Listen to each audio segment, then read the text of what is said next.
আসসালামু আলাইকুম দর্শক, আপনারা জানেন আপনাদেরকে আমি একটি ফুলকপি খেতে নিয়ে যাচ্ছি। এবারে ফুলকপি ক্ষেতের যে অবস্থা, গত কয়েকদিনের বৃষ্টিতে এবং প্রাকৃতিক আবহাওয়ায় কৃষকের যে ফুলকপি নষ্ট হয়েছে সেই বিষয়টা নিয়ে আজকে আলোচনা করতে যাচ্ছি।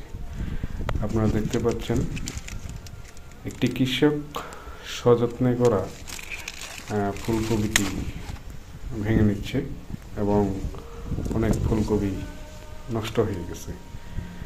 কিছুটা পোকায় এবং প্রাকৃতিক দুর্যোগে এইসব ফুলকপির এখন ভয়াবহ অবস্থা।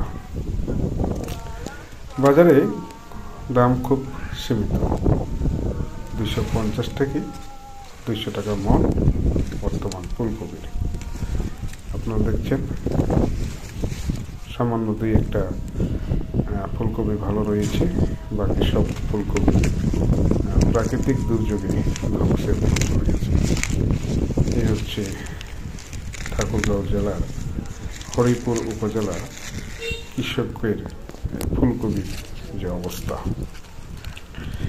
ইতিমধ্যে জানেন যে টানা 3 দিন ধরে প্রাকৃতিকভাবে যে বৃষ্টির আবহাওয়া পড়ছিল, সেই বৃষ্টিতেই ফুলকপিগুলোর এই সমস্যা তৈরি হয়েছে এবং এটি এমনভাবে বৃষ্টিটি শুরু হয়েছে যে ফুলকপি আসার পরেই এসব বৃষ্টি শুরু হওয়াতে ফুলকপির রং এবং ফুলকপির ফুল সহ সব কিছুই এলোমেলো দেখাচ্ছে।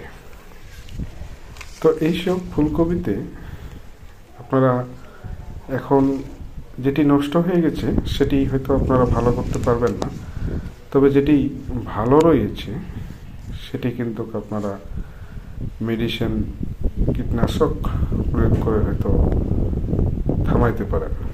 যেমন